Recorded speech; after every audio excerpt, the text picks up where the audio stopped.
Friends, அஸ்ஸலாமு அலைக்கும். Welcome to Aneesna kitchen. இன்றைக்கி நம்ம சேனலில் என்ன செய்ய போகிறோன்னு பார்த்தீங்கன்னா, பலாக்கொட்டை சாம்பார் எப்படி வைக்கலான்னு தான். வாங்க வீடியோக்குள்ளே போகலாம். நான் இன்றைக்கி பாசிப்பருப்பில் இந்த பலாக்கொட்டை சாம்பார் செஞ்சு காமிக்க போகிறேன். நீங்கள் வேணால் துவரம்பருப்பில் கூட செஞ்சுக்கலாம், ஒன்றும் பிரச்சனை இல்லை. இந்த கிளாஸில் ஒரு கிளாஸ் நான் பாசிப்பருப்பு எடுத்திருக்கேன். இப்போ இதை நல்லா தண்ணி ஊற்றி நல்லா வாஷ் பண்ணி எடுத்துக்கலாம். இப்போ பாருங்கள், நான் பருப்பை நல்லா வாஷ் பண்ணிவிட்டு தண்ணி பருப்பு வேகிற அளவுக்கு தண்ணி எடுத்துகிட்டு வந்திருக்கேன். இது கூட என்னென்ன ஆட் பண்ணலாம் அப்படின்றத காமிக்கிறேன். 1 டேபிள் ஸ்பூன் அளவுக்கு சீரகம் சேர்த்துக்கலாம். உங்களுக்கு வெங்காயத்தை நீளமாக கட் பண்ணியிருக்கேன், கொஞ்சமாக மட்டும் அதோடு சேர்த்துக்கலாம். இப்போ 1/4 டீஸ்பூன் அளவுக்கு மஞ்சள் தூள் போட்டுக்கலாம். ஒரு தடவை நல்லா மிக்ஸ் பண்ணி விட்டுட்டு நம்ம அடுப்பில் வச்சிடலாம். 1 விசில் மட்டும் அடித்தா போதும். துவரம் பருப்பு அப்படின்னா ஒரு 2-3 விசில் அடிக்க விட்டு எடுத்துக்கோங்க. இப்போ பலாக்கொட்டை சாம்பார் வைக்கிறதுக்கு பலாக்கொட்டையை நல்லா தோல் உரிச்சிருக்கணும். எந்த மாதிரி உரிக்கணும்னு பார்த்தீங்கன்னா, இந்த மேலே உள்ள தொலியெல்லாம் இந்த மாதிரி எடுத்திங்கன்னா வந்துடும். நீங்கள் உடனே பலாக்கொட்டை வைக்கிறீங்க அப்படின்னா ஒரு 5 நிமிஷம் மட்டும் வெயிலில் காய வச்சுட்டு அதுக்கப்புறம் நீங்கள் உரிச்சிங்க அப்படின்னா உங்களுக்கு ஈஸியாக வந்துடும் இந்த மாதிரி. ஆனால் வெயிலில் ரொம்ப நேரம் நீங்கள் பலாக்கொட்டையை காய வச்சிங்க அப்படின்னா உங்களுக்கு டேஸ்ட் இருக்காது அந்தளவுக்கு. அதனால் லைட்டாக ஒரு 5 நிமிஷம் மட்டும் லைட்டாக வெயிலில் காய வச்சுட்டு அதுக்கப்புறம் நீங்கள் இந்த மாதிரி உரிச்சிக்கோங்க. இந்த மாதிரி உரிச்சிங்கன்னா தனியாக வந்துடும். அந்த தொலியை மட்டும் ரிமூவ் பண்ணால் போதும். இது அப்படியே இருக்கட்டும். இப்போ இதை நம்ம தண்ணி ஊற்றி வேக வச்சுக்கலாம். பலாக்கொட்டையை வேக வைக்கிறதுக்கு அடுப்பில் தண்ணி வச்சுருக்கேன். இது கூட நம்ம எடுத்து வச்சுருக்க பலாக்கொட்டையை சேர்த்துக்கலாம். உங்களுக்கு நிறைய வேணும்னா நீங்கள் நிறைய சேர்த்துக்காங்க. நான் இன்றைக்கி ஒரு 10-15 அளவுக்கு மட்டும்தான் சேர்த்துருக்கேன். இது கூட ஒரு 1/4 டீஸ்பூன் அளவுக்கு மஞ்சள் தூள் சேர்த்துக்கலாம்.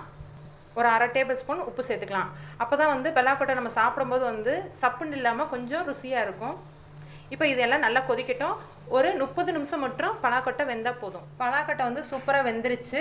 இப்போ வாங்க நம்ம சாம்பார் வைக்க ஆரம்பிச்சிடலாம். இன்றைக்கி சாம்பாருக்கு பலாக்கொட்டையோடு சேர்த்து கத்தரிக்காய், முருங்கைக்காய், மாங்காய் இது 3ஐயும் சேர்த்து போட்டு குழம்பு வைக்க போகிறேன். இது 3மே நல்ல டேஸ்ட்டு சூப்பராக இருக்கும். ஃபஸ்ட்டு ஒரு பாத்திரத்தில் நம்ம சேர்த்து கட் பண்ணி வச்சுருக்க காய் எல்லாத்தையும் சேர்த்துக்கலாம். காய் வேக வைக்கிற அளவுக்கு தண்ணி ஊற்றி ஒரு 5 நிமிஷம் மட்டும் வேக வச்சு எடுத்துக்கலாம். காயை வேக வைக்கிறதுக்கு கொஞ்சமாக உப்பு சேர்த்துக்கலாம். காய் பாதி வேக்காடு வந்ததுக்கப்புறம் தக்காளியும் பச்சை மிளகாவும் சேர்த்துக்கலாம். முதலே தக்காளி சேர்த்துக்கிட்டிங்க அப்படின்னா காய் சீக்கிரம் வேகாது. அதனால் பாதி வேக்காடுக்கு அப்புறம் தக்காளி சேர்த்துக்கலாம். தக்காளி நல்லா வெந்துருச்சு. இந்த ஸ்டேஜில் 1/4 டீஸ்பூன் மஞ்சள் தூள் போட்டுக்கலாம். 2 டேபிள் ஸ்பூன் அளவுக்கு சாம்பார் மசாலா போட்டுக்கலாம். மசாலோட பச்சை வாசனை போகிற அளவுக்கு நல்லா கொதிக்கட்டும். மசாலா நல்லா கொதிச்சிருச்சு. கொதிச்சதுக்கப்புறம் நம்ம வேக வச்சுருக்க பருப்பை சேர்த்துக்கலாம். இது கூட பருப்பு வச்ச குக்கரில் தண்ணி அலசி கொஞ்சமாக சேர்த்துக்கோங்க. தண்ணி உங்களோட தேவைக்கு தான். சாம்பாருக்கு தேவையான அளவுக்கு உப்பு சேர்த்துக்கலாம். இப்போ சாம்பார் சூப்பராக ரெடி ஆயிடுச்சு. ஃபைனலாக நம்ம வேக வச்சுருக்க பலாக்கொட்டையை சேர்த்துக்கலாம். எனக்கு பலாக்கொட்டை நல்லா வெந்துருச்சு. அதனால் நான் கடைசியில் சேர்த்துருக்கேன். உங்களுக்கு அந்தளவுக்கு ரொம்ப வேகாமல் இருந்தது அப்படின்னா நீங்கள் காய் சேர்க்கும் போதே பலாக்கொட்டையை சேர்த்து போட்டிங்க அப்படின்னா எல்லாமே ஈக்குவலாக வேக ஆரம்பிச்சிடும். இப்போ இந்த சாம்பாரை இறக்கி வச்சுட்டு தாளிக்கிறது எப்படி அப்படின்னு காமிக்கிறேன். தாளிக்கிறதுக்கு இந்த மாதிரி ஒரு பேன் எடுத்துக்கோங்க. சட்டி ஹீட் ஆனதுக்கப்புறம் தேங்காய் எண்ணெய் ஊற்றிக்கலாம். நீங்கள் நல்லெண்ணெய், ரீஃபண்ட் ஆயில் எது வேணாலும் ஊற்றிக்கலாம். ஆனால் நான் பர்டிகுலராக தேங்காய் எண்ணெய் தான் சாம்பாருக்கு யூஸ் பண்ணுவேன். நல்லாயிருக்கும், டேஸ்ட்டு சூப்பராக இருக்கும். 2 டேபிள் ஸ்பூன் மட்டும் தேங்காய் எண்ணெய் சேர்த்துக்கலாம். ஆயில் ஹீட் ஆனோடனே கடுகு, உளுந்தம் பருப்பு சேர்த்துக்கலாம்.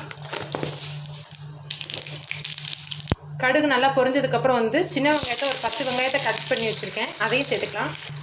சாம்பாருக்கு கடைசியில் தாளிக்கும் போது சின்ன வெங்காயம் சேர்த்துக்கோங்க, நல்லா டேஸ்ட்டாக இருக்கும். இது நல்லா ஒரு மெரூன் கலரில் மாறுற அளவுக்கு நல்லா வதக்கிக்கலாம்.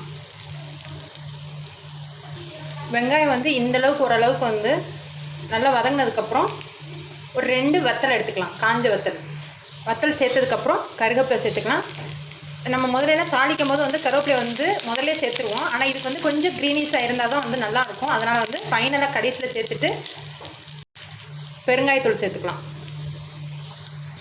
பெருங்காயத்தூள் சேர்த்துட்டு ஒரு தடவை லைட்டாக மிக்ஸ் பண்ணி விட்டுக்கோங்க. இப்போ நம்ம எடுத்து குழம்புல ஊற்றிடலாம். சாம்பாரை ஆஃப் பண்ணி வச்சுருக்கேன். இது கூட இந்த தாளிச்சதை ஊற்றிடலாம். ஃபைனலாக கொஞ்சமாக மல்லியில தூவிடலாம். நீங்கள் சர்வ் பண்ணும்போது இதை மிக்ஸ் பண்ணி விட்டுட்டு சர்வ் பண்ணிங்க அப்படின்னா சூப்பராக இருக்கும். இப்போ நமக்கு பலாக்கொட்டை சாம்பார் வந்து சூப்பராக ரெடி ஆயிடுச்சு.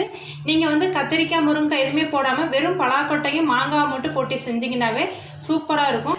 ஓகே ஃப்ரெண்ட்ஸ், இந்த வீடியோ உங்களுக்கு பிடிச்சிருந்தா லைக் பண்ணி ஷேர் பண்ணி கமெண்ட் பண்ணுங்கள். அனிஷ்னா கிச்சனுக்கு சப்ஸ்கிரைப் பண்ணிக்கோங்க. பக்கத்தில் இருக்க பெல் பட்டனையும் மறக்காமல் கிளிக் பண்ணிக்கோங்க. Okay bye.